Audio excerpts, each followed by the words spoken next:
You're listening to an Anazao Ministries podcast. Can free will exist without us all undoing ourselves? Who is the Toymaker in Doctor Who? And can the Marvels save the multiverse? Guys, this is Systematic Ecology. We are the priest to the geeks. And if you haven't been here before, all we mean by that isn't that we're all ordained necessarily. Some of us are, Will is. But rather, we're just talking about being the mediators between fandom and our faith. So, yeah, pretty simple stuff. Yeah. Nothing too mind-blowing or anything. But, sorry about that. I do have a cold, and I apologize for that. I have a cold, and I apologize for that. And Joshua aren't even hanging around the same places. But maybe we got it at North Carolina Comic-Con, and we didn't know it. That's possible. Yeah. That is possible. It's possible. And if you're the one person who's watching live right now, if you're watching and you're catching up live, drop below in the comments where you're coming from. And we would love to, shout you out on the air. For now, I'm Joshua Noel. Right now I'm in Lancaster, South Carolina. I'm originally from Knoxville, Tennessee. I don't know who all knows that, but it's a fun fact, I suppose. Recently, the main thing I've been geeking out on, we met Alyssa Wong at NC Comic Con. We don't always do what we've been geeking out on with what new episodes, but I just wanted to shout out because I've been on my getting into authors kick lately, and I've been rereading all Scotty Young stuff that I can find, and then getting back into G. Willow Wilson stuff, and I'm even reading Poison Ivy. I don't care about Poison Ivy. And now I'm over here like, Alyssa Wong, you know what? I read a lot of her short stories, and now I'm like, you know what? I might just read everything that says Alyssa Wong. She's good. Yeah. Will, what's going on? Yeah, she also wrote some Star Wars stuff, Dr. Aphra, which is kind of a comic character, not in the movies or TV shows he created just for the comics. So that might be one you want to get into. It's pretty good. Yeah, pretty good I was looking at that. I almost picked it up, but then the first omnibus was like $100. So it's like, that might be a Christmas present. Yeah. Yeah. It's morning. I got a head cold. We're coming off events. We're getting close to the holidays and Joshua's favorite holiday, Thanksgiving. Yes. So that's right around the corner. I'm kind of behind in reading some of my comics. I keep piling up. But one thing I am doing is I'm purging my comic book collection so I can sell some back to my comic book store so I can reduce the number of boxes that are in storage. And it's been fun going through the comics and seeing things. I'm like, that was fun at the time, but I don't need to hold on to that. But then some things I'm like, I forgot that I had that. Oh, wow, that's a good issue. I forgot about that. I'm going to get that signed at some point, or I'm going to reread that. So it's been kind of fun going back through all those comics and over 20 years of collecting pretty consistently. So that's a lot of boxes of comics. Yeah. Also, you see the movie poster that's on the wall back there? Can you see it? No, I see there is a poster, but I can't see what it is. Raiders of the Lost Ark. Just like, Will would appreciate that one. Yeah. Yeah. Oh, real fast, though. Did you see the trailer for Madam Web? No. Oh, no. That is a what's new. That is a what's new. That is a what's new. It's a trailer. We'll talk about that in a minute. We'll talk about Man. Exciting stuff. So, yeah, sorry. With that, we're going to go ahead and jump into what we do for all of our What's News. We do a lightning round, and that's just where we go through not our main topics, but stuff we're going to talk about quickly and briefly and just kind of highlight a few things for everyone. The first thing I wanted to highlight was actually the Our Flag Means Death had a season 2 or like a partial season. It comes up as season 2 on HBO, which is not as long as the first season. It's great. Really challenges what we think of as masculinity and how it does or does not fit into same-sex relationship kind of stuff. And as well as what it was like to be a woman in a certain time. All those kind of things, really challenging the status quo of white male dominated cultures and in a very humorous, piratey way. And I love that personally. So, Will, you got something you want to add to? Well, I just go on that. I've watched some of Our Flag Means Death, not all the way through. I want to go back to it, but I think what Taika does best is he kind of goes after stereotypes and labels, and so what you think a pirate is, he kind of flips it over and subverts it a little bit. So Yeah, good stuff by Taika. I like Taika's sense of humor and what he does in his storytelling. So, yeah, I'll jump in on the other end of the spectrum, and we'll talk about Invincible. Season 2 is now in progress on Amazon Prime. That comic book series by Robert Kirkman, of Walking Dead fame, and he wrote these comics people really, really loved. I was kind of late to the game in the comics, but now it's an animated series on Amazon and very, very good. Season 2 is off to a great start. I love superheroes. I love team books. I love the learning curve of what it means to be a hero and how to use your powers right or not right, or all the kind of the Peter Parker, what do I do with this responsibility and how it affects all my relationships. And Invincible takes that and raises it to another bar and level. It's not for kids. It's definitely rated R. It's very violent, but good, man. Good storytelling. Good storytelling. Oh yeah. I haven't got all the way through where we're at. I haven't caught up, but I started with the episode 1 and I was like, oh, this show can still surprise me even after season 1. And even after I read a ton of the comics, and I'm like, huh? It took me a minute to figure out what was happening, what was going on. And I was like, this is good. Speaking of shocking and, the other words to describe shows. Recently this year, I really started getting into The Boys. I know everybody I feel like most of our fellow systematic geekology people are kind of down on The Boys. I watched it because I was bored and I was like, I want to see why we all don't like this. And I started watching it, and it's this show, and it's dismantling what we think of as superheroes. It's dismantling white male stuff again. I know I'm a white male, and for some reason I'm just really attracted to these shows that don't like my own culture, I guess. But no, man, I loved it. I really like the principle behind it, just kind of being this idea that you've heard it said, power corrupts, and absolute power corrupts absolutely. That's sort of the whole show. You see, superheroes end up corrupted because they have too much power. And then the good guys, sometimes they get enough power to take down, these people who have Superman-like powers that are annihilating people for fun, more or less, or just not giving a crap about normal humans because they were just getting in their way. And then the normal humans get the power to kind of maybe balance the scales. And what do? They get corrupted too.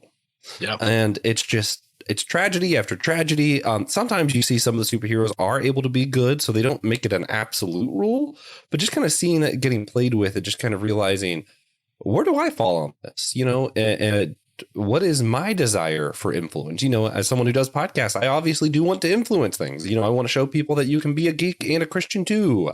I want to show people that not all Christians are like some of these over here. Then I'm like, okay, but what happens when I get that influence and I can show everybody that? Do I become that? And it's I don't know, it's challenging. I like that. And recently they had a spinoff series, Gen V, that was had even more disgust, even more shock factor. There was even a part in episode 1 that I was just like, you know what? I'm just going to have to skip this scene. I can't do it. But it's good.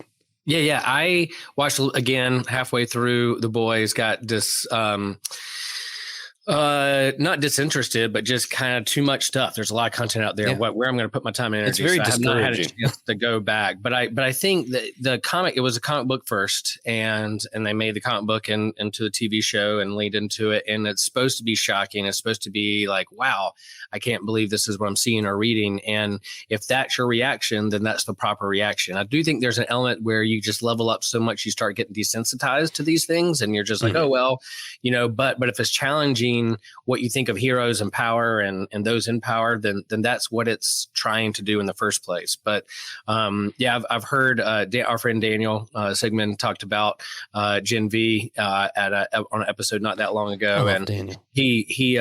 He talked about that. He goes, yeah, not for kids, not for most people that you're friends with, but he really likes it and thinks it's good and funny and challenges things. So one of these days I'll get back to. Oh yeah. Yeah, I think disgust is definitely meant to be one of the factors, and it's because it's not.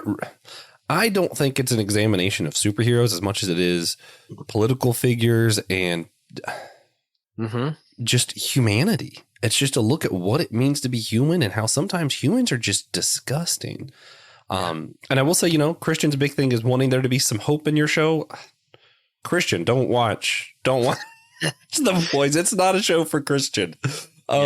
our fellow host. I love him, but I was watching this. I'm like, yeah, there isn't hope. Like, I don't end any point of this going, man, I'm really hopeful for what's going to happen next. I'm not, but I'm in it. I'm invested. I want to see. I think my thing is I have hope that some characters might not get corrupted the same way, and I want to see how they answer that, because I don't think the show is going to end with everyone was always corrupted. I think there's going to be some kind of solution to this problem. And what's interesting, and if we ever do a episode on it, this is what I would like to get into. They even have religious figures who kind of play into this whole thing of, oh, look at these heroes. They're guns and Jesus and, this guy. And it's like, oh no. If you feel gross, you should. If you feel gross, you should. Yeah. Also very reminiscent of some of the political people that churches have backed in the last few decades. And I won't highlight anyone specific. I'll just leave that hanging. I'll be happy to talk with people and talk about specifics. Just message me. Yeah. Just not on air, but I'll talk to you about it. All right. Will, you got another one?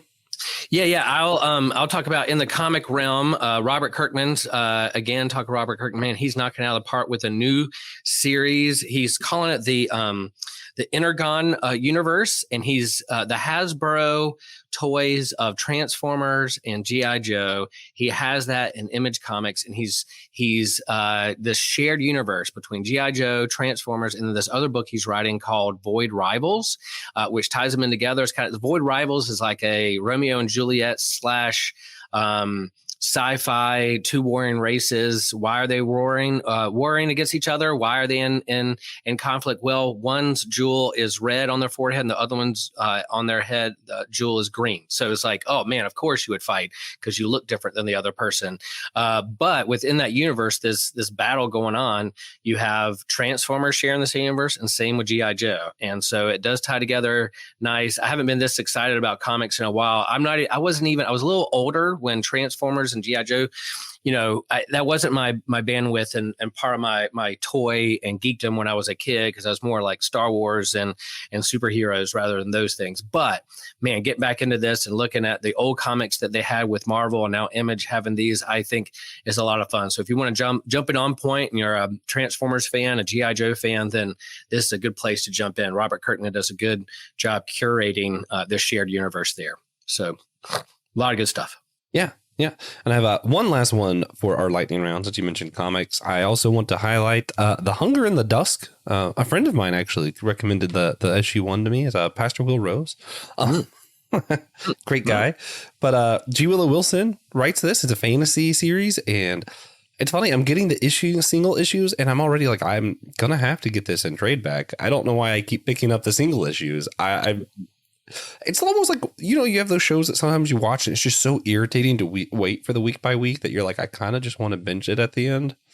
That's kind of how I feel, but I think I might keep doing what I'm doing and just be irritated because I love the story. It's so good. Humans and orcs having to get along together to fight a different fantasy race. I don't want to, spoil anything for anybody, but right. It's interesting. It really challenges ideas of race, and even some of our stereotype ideas of for a culture to be a war culture and we like meat and law culture, that must mean that they're not an intellectual culture too, right? And that's wrong.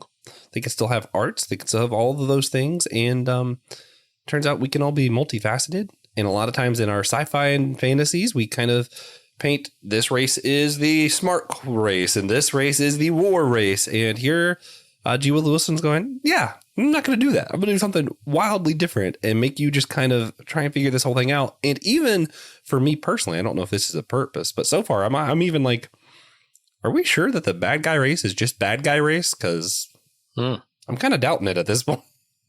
Yeah, and G. Willow Wilson's the creator of Miss Marvel. So again, she did that in that comic book, talking about race and religion and stereotypes and what it means to be a hero. And in this fantasy realm, G. Willow Wilson's doing the same thing. The art's fantastic, and I'm collecting that as well. And we'll probably collect the trade for my bookshelf. And yeah, it's another one of those things that they could make into an animated series or a show or something in terms of the popularity of fantasy and D&D and all that. It's just right into that genre, slides right into that genre. So yeah, good pick there. If I had my way, the people who created the Attack on Titan anime would make an anime of the series. It would be great. Ooh, nice. Yeah. Hey, one more thing though, lightning round. Okay. We're going to talk about this. Madam Web, Sony is putting out these spin-offs of like Spider-Man adjacent stories. You know, so there's Morbius and Venom, and now we have Madam Web. And so that trailer just dropped yesterday. Another multiverse, another different kind of Spider-Man. I don't know what Sony thinks they're doing with this, or who they think is going to go to it. Most of the stuff is bombing or not doing that great, or people watch it to kind of just whatever. But actually, the trailer looked pretty good, and I know that I know Joshua likes Madam Web and the different strings on the web of the multiverse. I don't know when I'm going to get tired of multiverse. I feel like I kind of am, but man, if you can show me different versions of different people, and I can think about different adjacent or versions of Will out there in the multiverse, then I'm entertained. So who knows? This might be different for Sony. Might be a hit. We'll see. Yeah. Although I gotta say, I watched Morbius just to see why it was so bad. I liked it. Oh, of course you did. I was like, I didn't love it, but I was like, this is still entertaining. This is like 2000 Spider-Man. Like, what? Okay. Anyway. All right. That we are going to jump into some of our main topics, and really the big main topic we're going to talk about today is Loki. But first, we're going to run through a couple of others. Doctor Who has a 60th anniversary coming up. One of the biggest fandoms ever is Doctor Who, and it's one of my favorites. I know it's a lot of our listeners and fellow hosts' favorites. Great series. Started in black and white. It started around the time that Tolkien and Lewis were still alive. Think about that. That's wild. Yeah. And what you see here is the first Doctor with even talking about something that I wasn't born yet, Joshua. We're talking about something that even I wasn't born yet. Yeah, that's kind of fun. I have seen more of these than most of your American friends, and that's not me trying to do like a geek whatever. Like I feel like I have a problem. Like I have DVDs that are only available in the UK at my house. I have like downloaded files that have only recently been allowed to be downloaded. And I'm like, I have all these. I have like the audiobooks, the comics that fill you in the gaps. And one of the audiobooks has recently become relevant. The Sixth Doctor, who's not seen on screen right now, that's the first Doctor, but the Sixth Doctor has a story with the celestial Toymaker that they never filmed. So instead they turned it into an audiobook. It was a fully written episode, and they said, let's make it an audiobook. And it's The Midnight at the Fair. And it's extremely relevant because in our 60th anniversary coming up that we're all excited about, because we have our favorite Doctor, David Tennant, coming back, allons-y, but not as the 10th Doctor, as the 14th Doctor, which is confusing and wild, especially with the Endless Child stuff. So it's not really 14, it's like 30 something maybe, we don't know. But the Toymaker also is played by someone that a lot of geeks really like, a certain Neil Patrick Harris. And a lot of our Doctor Who fans who just started watching 10-20 years ago are like, who the heck's the Toymaker? And I just kind of wanted to unpack the character a little bit to kind of get it, because I'm just excited about Doctor Who when I talk about it, and B, because it's actually a really interesting character, and I think understanding why this character is relevant for this time in Doctor Who might help people get a little bit more hyped up for it. So the Celestial Toymaker first appears in like the 7th series of Doctor Who, and we don't have all of those episodes. We have some of those episodes available. So if you go to Wikipedia or something and you try to look up what happened, you're going to get a bunch of different accounts because people don't agree on what happened in that series because no one really remembers it very well, and it's just not available to us. But there is a Toymaker. He's basically the Riddler, but with time, or Saw, if you prefer Saw. You know, he creates these elaborate games and traps, and people get stuck in it, and he always rigs it in his own favor where only he could win. But of course, the Doctor's the Doctor, so sometimes the Doctor uses the TARDIS to basically mimic the Toymaker's voice. It can kind of trick the trick, if that makes sense. And it's always like these fun little mind games kind of stuff, which is fun in on itself. I love a good Riddler Saw kind of character who's going to create a puzzle, and then we see the Doctor unwind it and just figure it all out. And it's like, oh, that's great. But then you get to, and I highly recommend everyone listen to the audiobook of The Toymaker at the fair. I'm having a hard time today. But at the Nightmare at the Fair is the sixth Doctor and the Toymaker. And some stuff gets revealed about the Toymaker's character in this and some of the other series too. But I just kind of want to unpack some stuff for us all to think about. It is said he might be the Mandarin, which is fun for me because that's my favorite Marvel villain that the MCU did not do what I wanted them to do with. But that's fine. There's a Chinese guy that he could possibly be. He also could be part of the Council of Creation. And you might be wondering, on our Origins of Doctor Who episode, we didn't talk about a Council of Creation. Doctor Who has way too much cosmology and origin stories for us to just do one of them. We picked the timeline because time is fun. And we could have picked any number of different origins or cosmologies to talk about. And here's the cool parts. In the earlier series, it said that he came from the same universe as the Doctor. But in this series, in the Nightmare at the Fair, the Doctor kind of suggests that maybe he comes from a universe before ours. And that's why he's able to do all that he's able to do. And he's not affected by some of the same stuff everyone's affected by, because he came from a universe before our universe. Which, oh man, that means he's not from the same universe as the Doctor. Oh, how sad. But the Endless Child stuff that we all hate suggests that the Doctor might come from a universe before our universe, which is why the Doctor came in the time-space matrix, which now might mean, again, maybe the Toymaker is from a universe before our own, but so is the Doctor. Maybe they are from the same universe. And maybe this all ties together, and even though none of us like the Endless Child, Russell T Davies might just come in and make some connections, and we might all go, dang, we were wrong about that line. Turns out the Timeless Child might be cool, depending on what they do here. So keep your eyes peeled for the Toymaker, what universe he's from, and listen to that audiobook. I promise it'll be worth it. I am so excited to see what Russell T Davies does.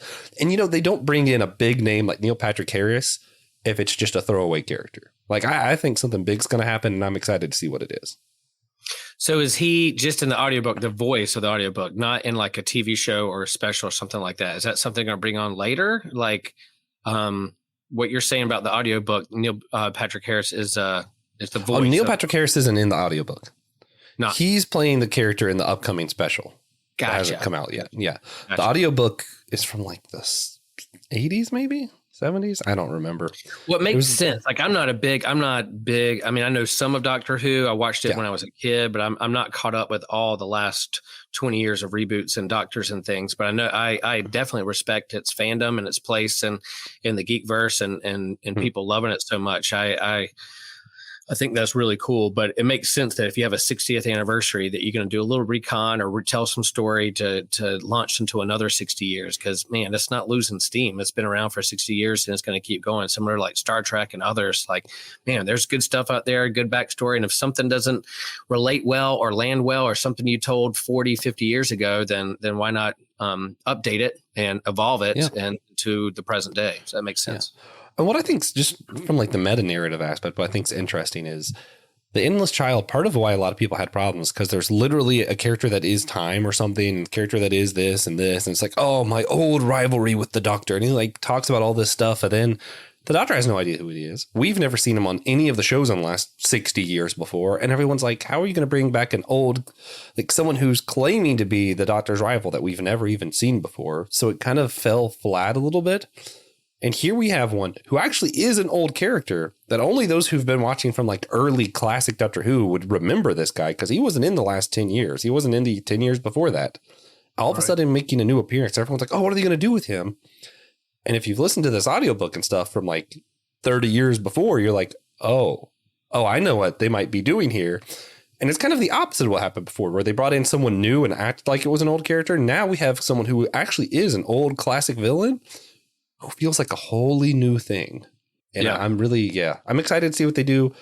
And of course, whenever you have these riddlers, you have these puzzles, you have this someone who just doesn't feel like they quite belong. And this is part of why I love the Hercules Disney movie. It's actually my favorite Disney movie. I love that he doesn't feel like he belongs. He's trying to figure that out. And for me, that's always been something I related to, is just this whole, like, I never quite feel like I belong here. I deal with like imposter syndrome sometimes. And I'm like, these storylines that are getting at maybe if you don't belong here, where do you belong? And kind of wrestling with identity, belonging, and all of that kind of stuff. It's just, I don't know. For me, it's exciting. It's something I can relate to. And I'm ready to see what they do with it. Yeah, that's interesting. I mean, that's one of the biggest, belonging. Where do I belong?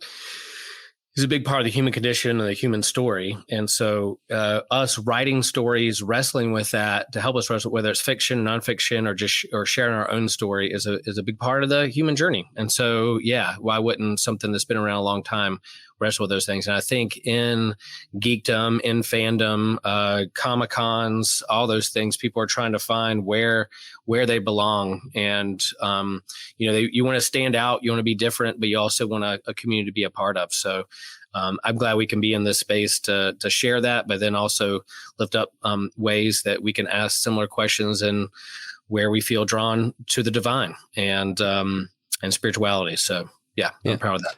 The other shout out of the themes in here that's just fun. The Toymaker has this tendency to think that he's too good to be narcissist. Like, he can't be full of himself. He actually just is that good. Yeah. And I just always find that funny, especially because one of my friends in college, this is the last thing I promise. We used to make a joke that we were going to create an Arrogance Anonymous club. And then we kept realizing that we were too good for it and didn't need it. Cha-chong. Yeah. Oh, man. Yeah.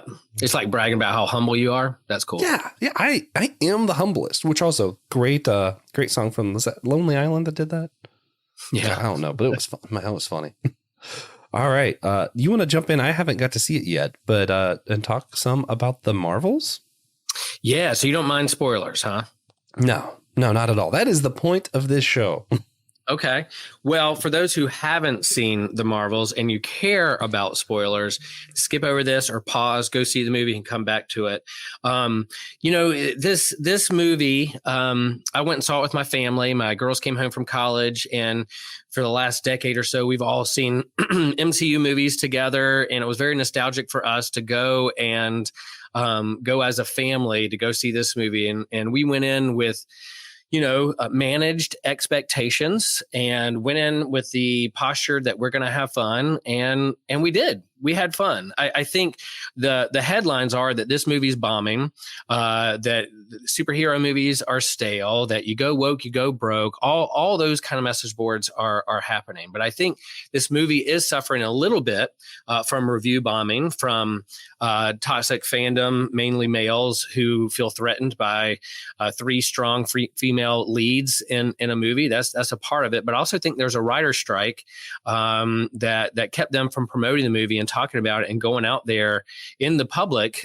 Brie Larson is a polarizing figure to a lot of fans, and she wasn't able to get out there and talk about the movie and her place in the MCU and where it's going and where it's headed. So I think there's a lot of factors here. People also busy, money, theaters, wait till Disney Plus, go to see it in the movie theater. All those things is a big part of kind of what's going on with this particular movie.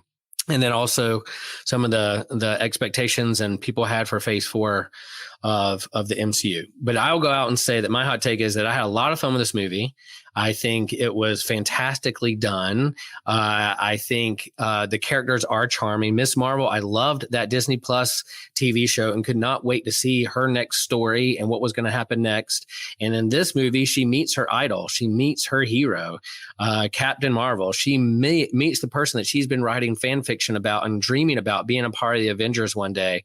And she gets, and to see her reactions and her acting, once she meets her hero and fighting alongside of, and her heroes learning from her, was a great journey. Yeah. Is it the Marvel formula? Yeah. Was the villain really compelling and earth-threatening? And I felt like, man, this villain's going to stick around for a long time. No, not really. But it ties up some loose ends for Captain Marvel because she's been gone a long time. She's called the Annihilator because she destroyed a planet's sun. You have the backdrop of the Kree Skrull war and the conflict and who's the bad guy, who's the good guy, what we've done, Nick Fury's done with the Skrulls or not, this displaced aliens who are refugees in the universe. It toys with that a little bit. So all in all, I had a lot of fun. I thought I would probably go back and watch it again. There's a lot of Marvel movies as of late that I'm like, oh, that was fun. I don't need to go back and watch that. But this one I want to, because I found that the special effects, the fighting, the superhero-ness of it all was a lot of fun. So there you go. That's what I think. And Miss Marvel, Kamala Khan, is so charming, and she is the future, I think, of the MCU. And there at the end, at the very end of the movie, if we remember back in Iron Man, at the beginning of all things, Nick Fury comes to this end credit scene and comes out of the dark and talks to Tony Stark and says, I have a bigger plan. There's a bigger purpose. I'm drawing together a team and I want you to be a part of it. And people freaked out because, oh man, here comes the Avengers, right? Then you've been build 10 years of these characters leading up to the Avengers doing things together and teaming up. And then you had Endgame. Well, at the end of this movie, here you have Miss Marvel, Kamala Khan, coming out of the darkness to go talk to Kate Bishop and says, hey, Hawkeye, new Hawkeye, young Avenger, I'm building a team, and I think there's something that we can do together to make the world a better place, playing that Nick Fury role.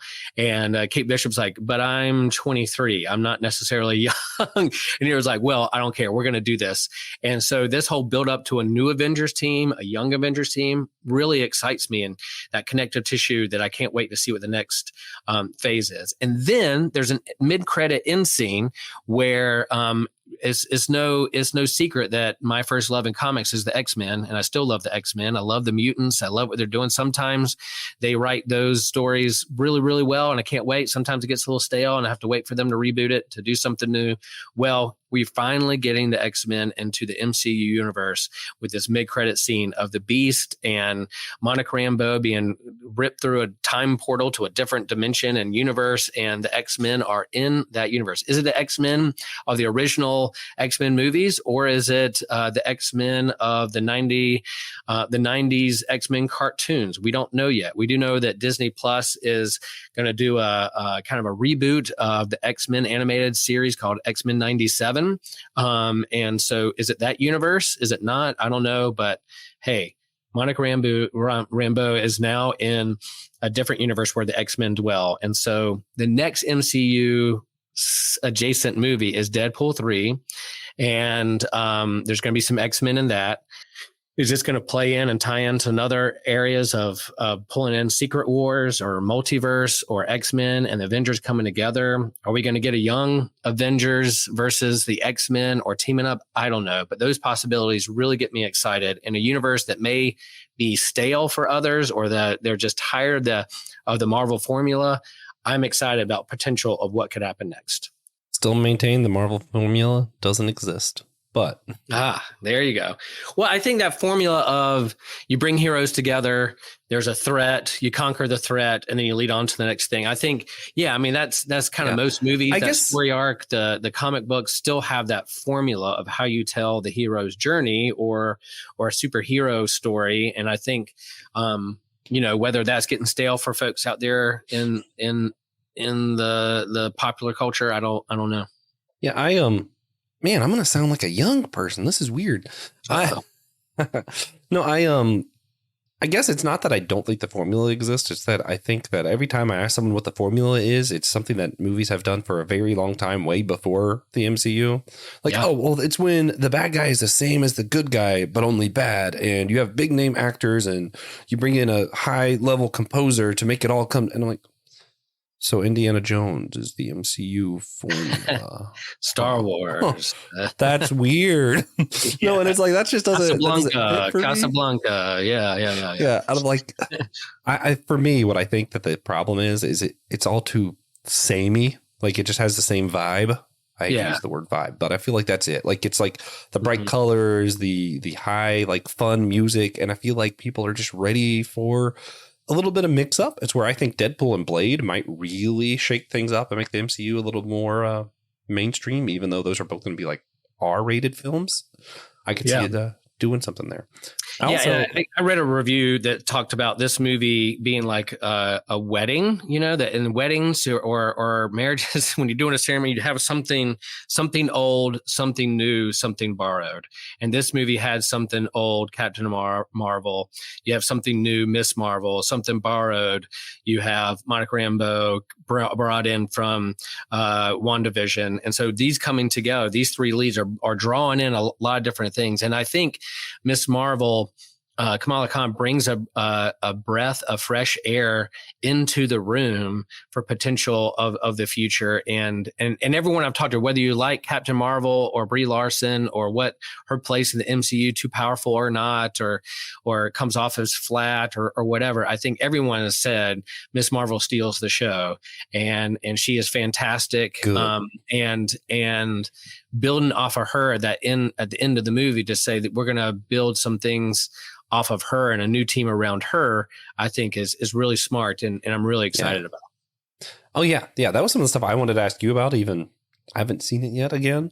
But, the chemistry, that was the big thing for me, is like, I expect it to be a very generic story and for them not to do something that's going to really progress the overall narrative, because they haven't in a while. And I don't think they're going to right now for some reason.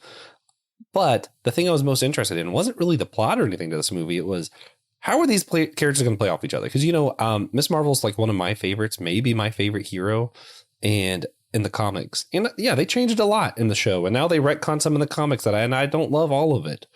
But the character's the same. And I love the character, which makes me wonder about like the character's chemistry with the others. Was that like a big highlight of it? Did they all seem like they played off each other really well? Did they have any like Tony Stark, Captain America moments? Absolutely. And part of the big movie is that they're like quantum entangled. So when they use their powers, they switch places. Like there's so much chemistry that they switch places in these fight scenes, and the way they coordinate that and play off music and the fight scenes. I want to go see that. Just is similar to the Shang-Chi kind of public bus fight scene with that beat drops and they start fighting and they have the slow mo. I'm like, this is the coolest thing I've seen in a long time. There's moments in that movie where they quantum leap or quantum entanglement back and forth and switch spots where they're these fight scene, and it's really well done. And then when they eventually come together, it is Miss Marvel who calls themselves we're the Marvels, because our powers are so much alike with how we deal with cosmic energy that why wouldn't we be entangled? There's things that are pulling us together to work as a team, and they have to work together as a team. And I thought the chemistry was great on scene, and their power set and how they play and train with one another to learn how to use it in the right way to work together as a team was really, really well done. I did not cringe or roll my eyes at it. I thought that story was done. There's different parts of the movie and things that happen. You're like, okay, can we speed this along, or why do we need that? Like with any movie that I'm kind of watching, but I thought how they work together on screen, and then even how they use their power set was pretty epic. And, I took my girls who are in college, and I was like, coming out of the movie, I was like, you haven't watched all these Disney Plus, you don't read the comics, all this stuff. How does this movie hold together? They're like, it was a lot of fun. We really liked it. There were some scenes where they were like, there was a couple cringy scenes, or like maybe they held that too much, or wondering why that was going on in a movie. Yeah. But all in all, the storyline was they loved it and thought it was great. And if you like cats, if you like Flarkins, if you like kittens, they are all over this movie. So if you just like cats a little bit, you're gonna love this. And even if you're not a cat person, come on, kittens, alien kittens who can pull you into a different dimension and portal. It was so good and so well done. I was like, man, I want to go buy a cat and name it Goose or Chewy or whatever, and go from there. Yeah. After having my first cat with my wife, I don't imagine ever having a desire to go get a cat. Like, I just don't think it'll ever happen. Might find you. You never know. Man, I'm excited for that. Last question, and we'll move on to our last topic. In the show, one of the last things she does in the fight scenes, Miss Marvel gets to say "embiggen" and do like the classic comic book move she did. Do they play off that anymore? Do they have any more of her like kind of stretchy powers involved? Yeah. I mean, they definitely told her. They didn't say, I mean, she didn't have a mutant, gene activation where she now is a polymorph like she is in the comics, but she definitely used her power. They said her power set is hard light. She can turn light into hard light, and she uses that to jump off of. And then there's a couple of times when she did the big fist and punched and stretched way out to people. So you saw that kind of thing where she reaches out to someone real far away with the light in a big fist, almost like a Green Lantern or what she does in the comics, stretch out her legs some. There wasn't a lot of stretchy powers, but there were certain parts in the fight scenes you're like, there she is. There's what I know from the comics. If you know kind of thing. She never said embiggen, but they doubled down that her cosmic energy activated with this bangle or the quantum bands, linked them together, and that's how she used her power set. And she grew in how she used power. There were times when she didn't know what she was doing, or she's still learning. She's a kid. She's in high school. She's trying to learn how to use her powers, a learning curve. She grew. Her character arc grew in this. Perfect. I'm excited to see it. Hopefully soon. But it's Thanksgiving time. I'm busy making turkeys. I got one thawing in my fridge, and then I got to go get another one. Yeah, it's a good Thanksgiving movie. Go see this movie, folks. Give us some money so they keep doing stuff. And I think, they tie up Captain Marvel's story arc a little bit, and they lean more into what's next for Miss Marvel and Monica in a different dimension with X-Men. So that's fun. Nice. So speaking of the MCU, we got the main line. What we wanted to talk about was Loki season 2. This is an image from season 1, but man, for me, whenever season 1 started, I kind of want to get your feel on this too. I was like, oh, more Loki. Like, and I was still excited because I like the MCU, and I'm like, I'm sure it could be good. Then they said Owen Wilson's going to be in it, and I'm like, oh, Loki. I love him. And then him in this show hasn't disappointed a single time. For you, what was your first reactions whenever you heard they were doing a Loki show? Were you excited? Were you just like, oh, more Loki? Or I like Loki and Tom Middleton. Like I like that character. And I was like, oh, let's see what we do. And if we're going to play it way at the beginning, this is right. WandaVision, and then Loki was next. And so they playing around with the Disney Plus streaming shows and the multiverse and that kind of thing. So you didn't quite know what was going on. I loved the first season. I love what they did. It was probably one of my favorite Disney Plus streaming shows that they had done. And so when they talked about season 2, I was like, all right, let's do this. And I think by the time we got to season 2 of Loki, all our expectations of these big, huge connective tissues and legacy characters and Mephisto or Thanos is going to show up or whatever they're going to do, we're all beat down. Like, no, that's not what these shows are about. They're just the character arc story of the person who's actually in the show. That's what the show is about. And there might be a few Easter eggs here and there, but we're going to deal mainly with this person. And that's what they did in season 1. And then they built off that in season 2. So I think season 1 and season 2 is my favorite thing that the MCU has done with the streaming services. It's absolutely fun. It was self-contained.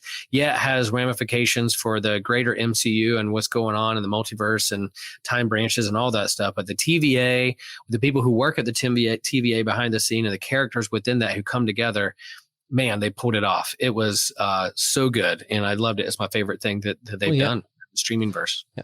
I hear rumor that the TVA is going to be in the Deadpool movie, and I really hope that's the case. That would be cool. Yeah. They don't need any of like the main characters, just someone with like a TVA suit or something, where you're like, oh, okay. Yeah, makes sense. Just a nod. Yeah, that'd be cool. I don't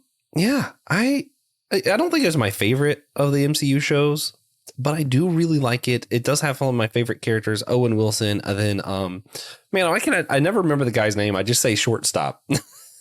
Short round. Yeah. Ouroboros, Obi. The actor's name. We always forget the actor's name. We're bad at that. But he was just a delight in this movie and brought a levity to something really heavy. I mean, I think our friend Ryan Doe's Cross the Bifrost, we've talked about it did some episode reviews of that. You can go back and look at some of those reviews. But I think season 1 of episode 1 of Loki started with the title Glorious Purpose. And when they drew him out, this is a Loki who has gone through the entire MCU, but this is a Loki who is pulled out of the Avengers movie. So the first Avengers movie. So this is not necessarily in-game Loki. It is very young MCU Loki. And they really get at Mobius, Owen Wilson's character, asking him, "What do you want? What are you chasing after? Why are you doing all this?" And man, is that not a big human question that we ask all the time? What are we chasing after? What do we really want? What do we hunger for?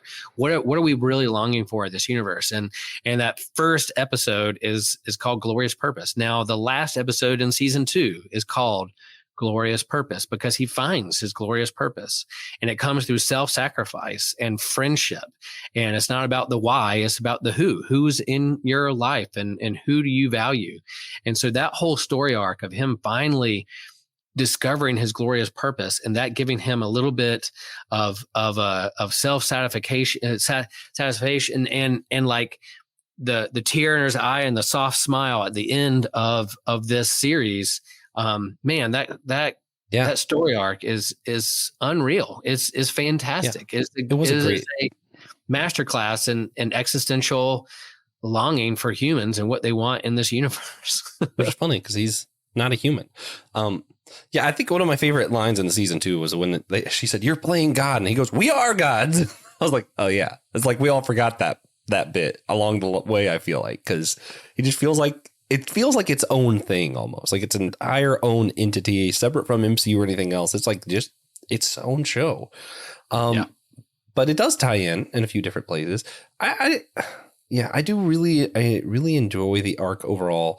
I had a friend tell me something that pointed out to me. I was like, oh, Loki has never been about glorious purpose in that way. In the beginning, he said glorious purpose, and what he really meant is that his purpose was glory. He just wanted to be glorified on Earth, wherever he was at. He wanted people to recognize how great he was. And in the end of this story in season 2, his glory that we give him now is that he had purpose without receiving any glory for it. No one knows what he did. He just fulfilled his purpose. And it was like, oh man, he went from his purpose being glory to a purpose where he didn't really get any glory from it. I was like, man, yeah, it's just, it's so cool to see the character progression, and it didn't feel forced or anything. It all made sense. And it was like, wow, this is just a great character arc. Yeah. Yeah. And I will say too, like at the beginning of season 2, Mobius is talking about how the TVA is a sham, or he who remains, everything's broken down. There's this element of deconstruction of everything you believed is wrong and what you're working for is meaningless. And if we tell everybody that, then what's going to happen? Chaos, right? So they're wrestling with those questions too, in terms of what happens when everything you believe and everything you've put your heart and soul into breaks down. What's next? And so they're having to manage all that, but also try to figure out what's next for them, how they rebuild or do something different. And by the time you get to the end, it's the friendships and the community and letting go that I'm the one who has to sacrifice myself to make something greater or tie it all together. So there you have Yggdrasil, the world tree there at the end that binds all realms and timelines, and it's Loki that's holding together. He's no longer the god of lies and mischief. He's the god of stories who's pulling them all together. And so it wasn't lost to me this whole season that the god of lies and mischief is the one who's really trying to be the truth teller and to pull people together. And by the end, he embraces that. So whether this is the final chapter in Loki, we never see Loki again, he's just behind the scenes holding the branches together, or if they pull him in and other, I think the MCU has played around a lot with the multiverse, and they haven't figured out what to do with that. They're just, that's what's hot right now. And so whether it's Doctor Strange or Spider-Man or whatever, but man, if this particular Loki, who's had this character growth, be the one to pull all together and have some connective tissues, then man, I'm all for that. I think the actor who plays Kang and the He Who Remains is in hot water, and don't know if they can keep going with him in terms of real world stuff. But if they shift from him to go into maybe Loki's the one pulling these things together and trying to repair the multiverse and do that, then cool. Yeah. And we talked all around it, but I want to get it for any people who are like, what are they talking about? Loki starts off, he's pulled from a timeline because what happens in Endgame creates a variant of what shouldn't have happened. Loki shouldn't have gotten away with the space stone, right? Yeah. you go through this whole story arc that he's helping them hunt down a different variant of Loki, it turns out, who he falls in love with, whose name is Sylvie, who I love that character in season 1, and then season 2 happened. I won't get into that. The mullet, I don't know, man. But going through and them working together to figure out who's pulling all the strings, who is like, what's behind the TVA, what is forcing everyone to stick to what they call the sacred timeline, that for some people, the sacred timeline just screws them over. It means there can't exist a timeline where they come out on top. And for Loki, with his glorious purpose, always being a loser, doesn't like that. For Sylvie, who just wants to be able to exist, basically, obviously doesn't like that. Yeah. So they go through, they find who ends up being Kang the Conqueror, he who remains at the end of season 1, with what a lot of people love the end of season 1, that finale episode, and I just couldn't stand it because it was just talking for like 40 minutes. Like, I don't. Why? Just do a podcast. Why'd you need to do a TV episode? You got to explain things. You can't just skip over it. That's one thing. Like Ahsoka and some of the Star Wars stuff, they skip over. Like, you see a couple extra sentences. I know. But anyway. Yeah. It ends. He presents them with the choice where if they kill him, there will be an all-time war. All the kings will come back and someone worse will replace him. Or they can take his place and rule, and they could be the ones in charge of time, keeping the sacred timeline. But the sacred timeline doesn't exist. Everything's going to be terrible is what he says. Long story short, Sylvie kills him. Loki gets pushed into a different dimension, he thinks, maybe. Turns out it wasn't, but whatever.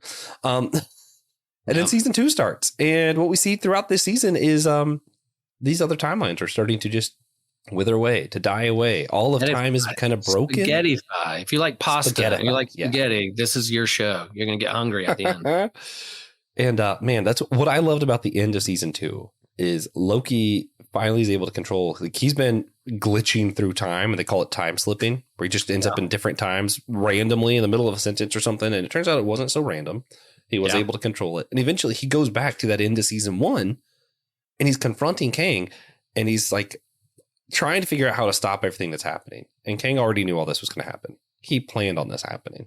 And that's the first time for me that Kang the Conqueror was interesting, is when he knew this was all going to happen. All of season 2 was already planned out, and he was just waiting for Loki to show up at that time. And it's like, oh, and the fact they never call him Kang. He never calls Kang. They call him He Remains the most time. And they find Victor a variant Timely. of him in season Victor Timely, which, Easter egg.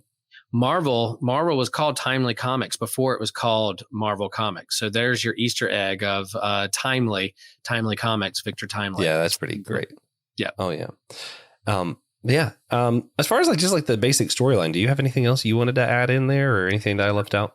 Yeah, I just like that they picked up immediately. So when the start of season 2 happened, I was kind of like, where are they going to begin? What's going to happen? I had no idea where they begin this series, and they started immediately right after season 1. So they jump right in. So it's like, man, not any kind of time jump or anything.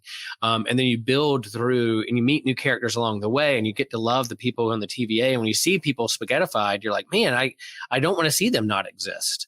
And so what I'm along with Loki. I don't want to see them not exist. I want them present. I want who they truly are or long for to be a part of my story.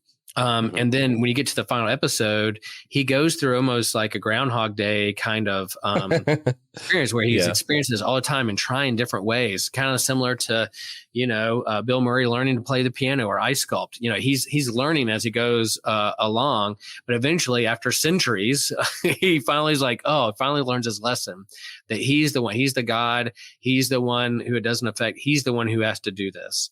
And so his principle is not killing Sylvie or not wanting them to exist. It draws into him making the ultimate sacrifice, and his glorious purpose is that to pull these branches together, these realms and timelines. And I love that character. And again, if we never see him again, awesome. They landed that plane great. And I can't say that they've done a lot of that in the MCU over the last 3 or 4 years since Endgame. They stuck the landing there. I think they stuck the landing here, and it could open up to other things, but man. It was so cool. And then I think for me, I like how it kind of opens up one of my favorite theological debates, because you have this point, which let me say, I feel like there's two messages in season 2. There is the very baseline, hey, friendship is important. And I love when movies and shows do that, because for a long time, all we ever got was romantic love is the answer. And if you find your one true love, and I'm sorry, I love 90s Disney movies, but come on, guys, every movie, love is the answer, really. And to see friendship highlighted and valued the way it is, especially because I'm a big C.S. Lewis fan. My favorite book from C.S. Lewis is actually The Four Loves, which might just be my favorite book. And he even talks about in the friendship section, he goes, yeah, it's been hundreds of years since we had stories that highlighted real friendships outside of like Frodo and Sam, which was funny. He gave a little nod to Tolkien, and it was like that's it. He's like, we don't really have stories about friendship anymore because we all are too afraid of. What's funny is he pointed this out, and it's not, I don't think it's a thing in today's culture as much as it is it was in his culture. And then even when I grew up in the 90s, we would be scared of being too close to our guy friends, because what if someone thought we were gay? Can't have that. And Lewis actually talks about that. And it was part of why we didn't see this kind of friendship for a long time, because we didn't want people to start fanficting our friends together, because that's just weird. People didn't want that in the character. So we just avoided it. And to see it kind of making a rise again and seeing that as a main thing in this, I loved that. But the thing that I found more interesting to talk about was you do have this, even when he's doing the time slip, he's going back. You mentioned the Bill Murray stuff. It reminded me of an episode of Doctor Who, Hellbent, where the Doctor is stuck in a time loop and finds out that what he does still makes a difference. He's just looping. So he punches a wall of crystal over and over and over for millions of years until it finally breaks through, because he's like, you know what? I'm just going to sacrifice myself because eventually I'll make it through. And this was like the opposite.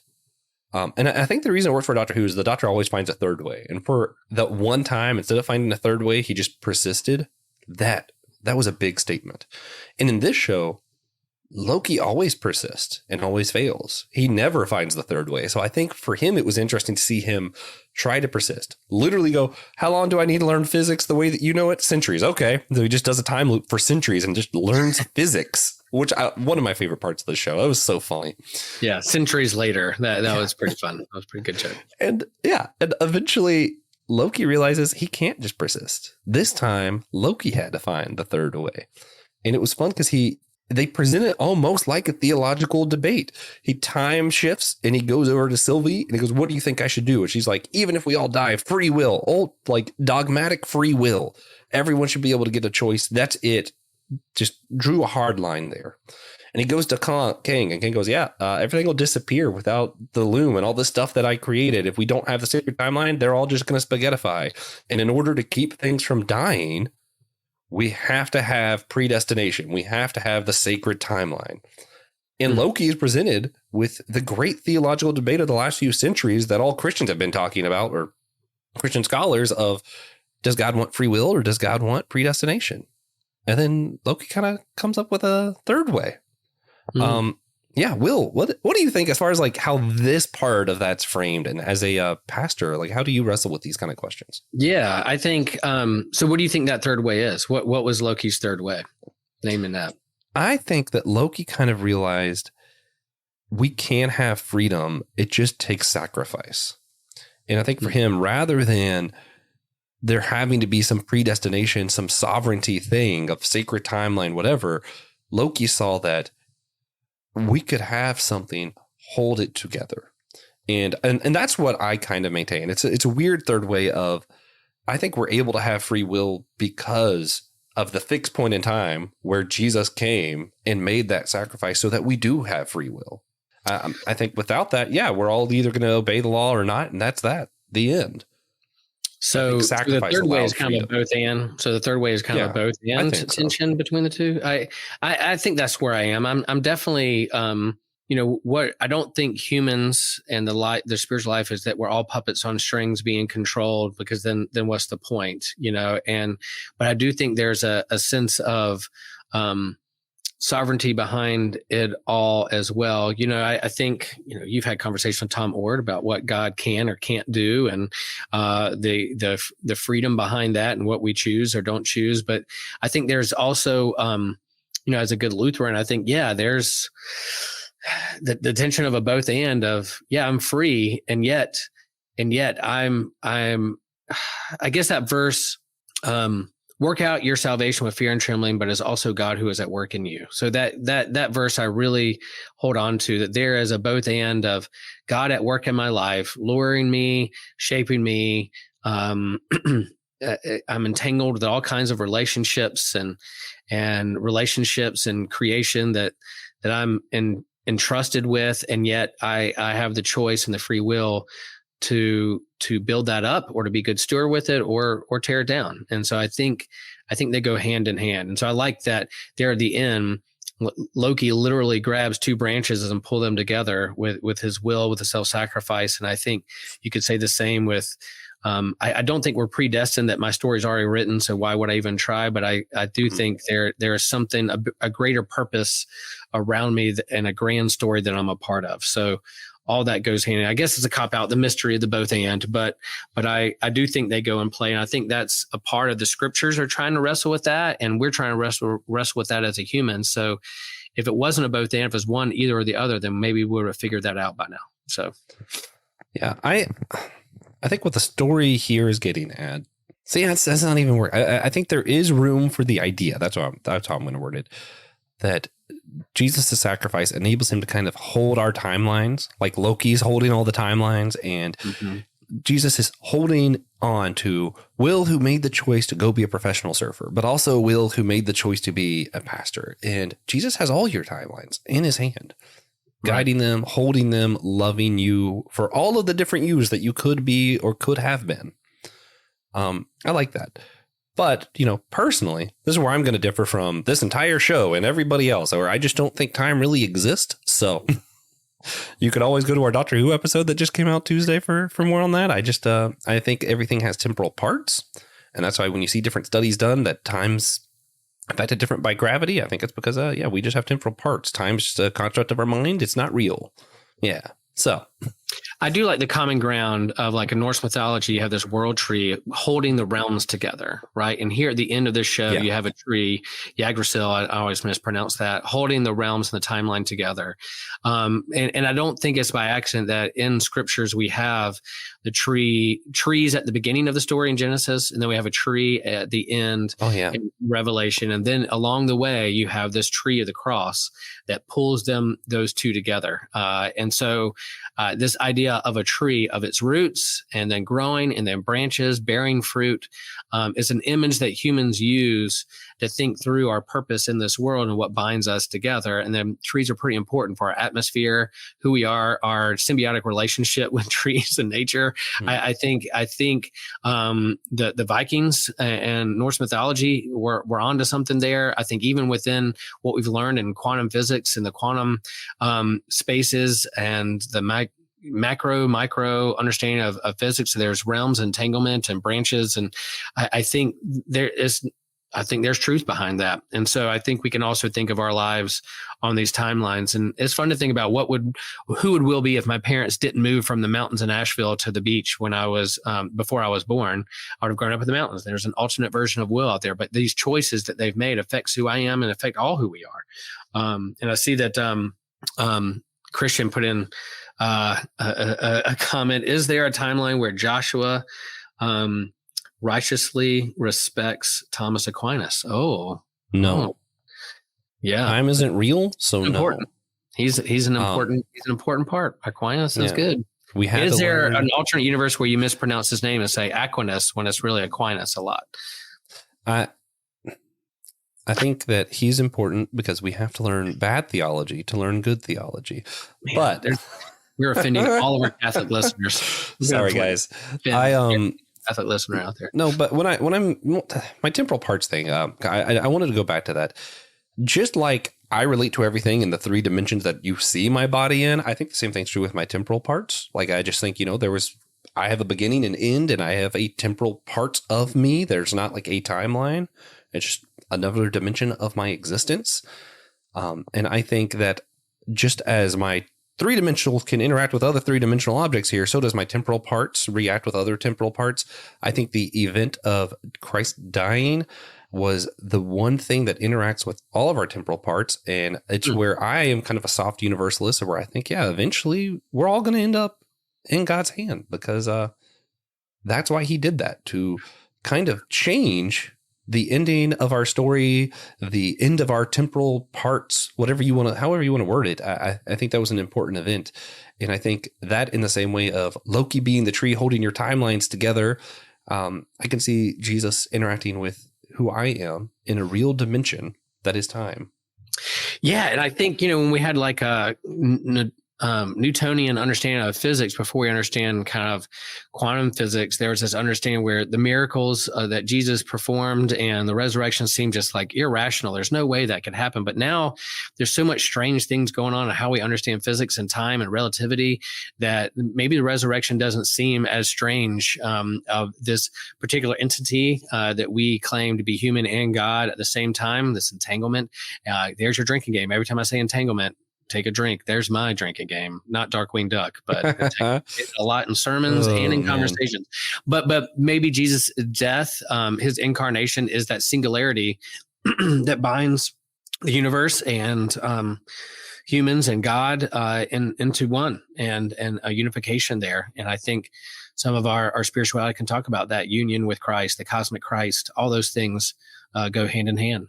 Amen. Amen. And all God's people said. Amen. Hey, that's good stuff. That is good stuff. You have anything else you wanted to add before we No, here's a silly 6-episode TV show about a Norse god that got us going deeper like this. That's what we do in systematic ecology, That's why we do what we do. And there's no shortage of content, and we'll keep doing it. Whether it is MCU fatigue or superhero fatigue, people will still write compelling stories and character growth and wrestle with big questions in life. And we'll be there for it to geek out and talk about the things we love and the things we continue to wrestle with. So that's why we do what we do as systematic ecology. I'm proud of it. Oh, yeah. So with that, let's go ahead and jump to our wrap up. And you guys know, for our wrap up and What's News episodes, we do things a little different.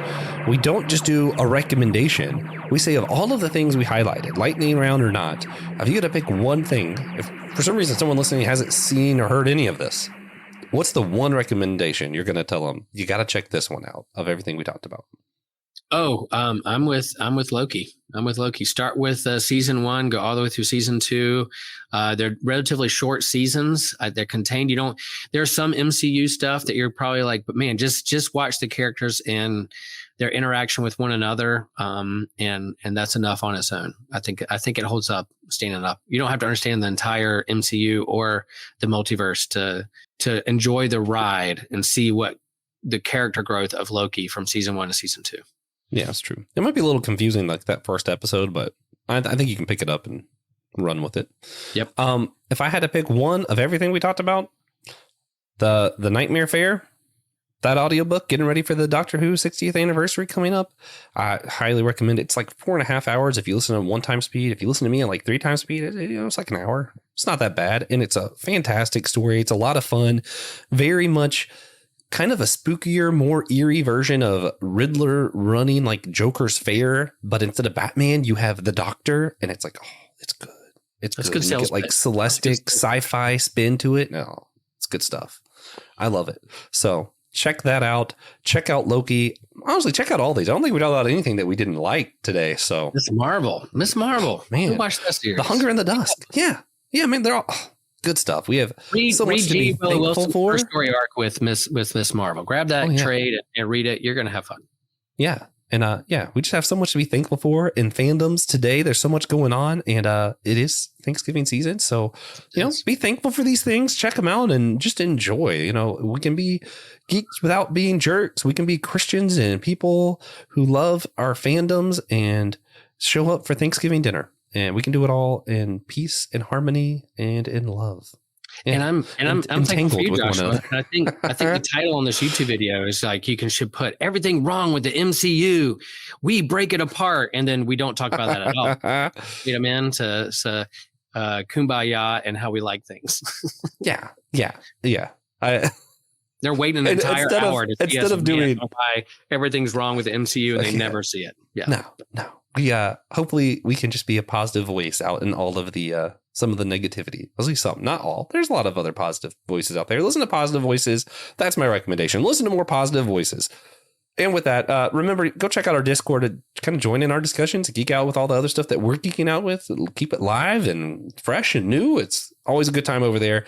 And remember, one extremely important thing, and it's not the outro music that I forgot. What it is to remember that we're all a chosen people, a geekdom of priest. Boom, boom, boom, boom, boom, boom.